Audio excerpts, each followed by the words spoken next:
Hi everyone, Tommy from TechNexus, and thanks for joining me on this week's video. I wanted to cover a new feature in 2022 called Project Compare. Apparently it looks through a source project against the current project, and then apparently you can copy classes over. So I've created a source project here, and I've added two new classes under the inline items here. So a TechNexus ball and a TechNexus gate valve. Nothing special really in here, and that's going to be our source project. So what I'm going to do now is create a new project and just call it new project. Stick it on my D drive, go through and just make everything the sort of usual out of the box standard stuff, nothing special just for this exercise. Say yes. And then we can do a project compare. So I've just right clicked on the project and said project compare. Compare the current project to a reference project, view differences or see what is missing from your current project, decide on what to sync. So I'm going to use my source project and we'll see what it comes up with. So we set up update settings. I don't really care about any of those.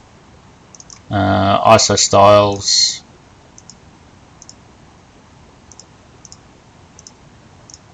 We just do some compares and see what they do. Not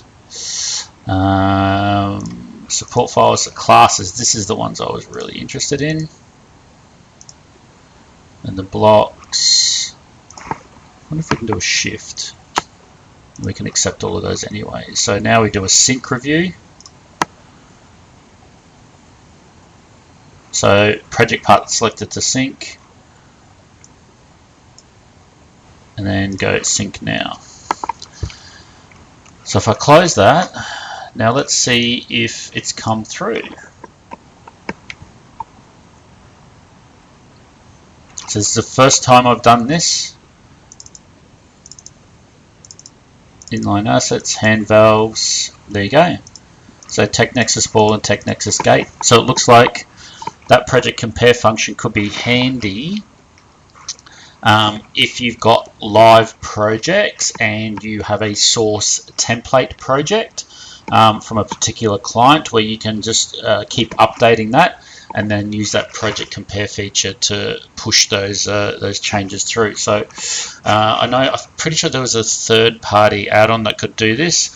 It'll be interesting to hear your views and thoughts on that third-party app against the standard out-of-the-box one, and see how it looks. But again, if you are managing multiple projects and you want to copy classes over, this could be a good way to maintain a template project that's clean with the client or your own sort of build, and then update existing projects as you push these across. So as usual, thanks for watching. Thumbs up if you liked the video, thumbs down if you didn't, but please do subscribe to the channel.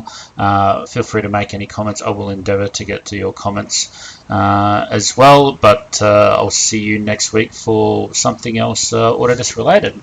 Thanks again. See you later.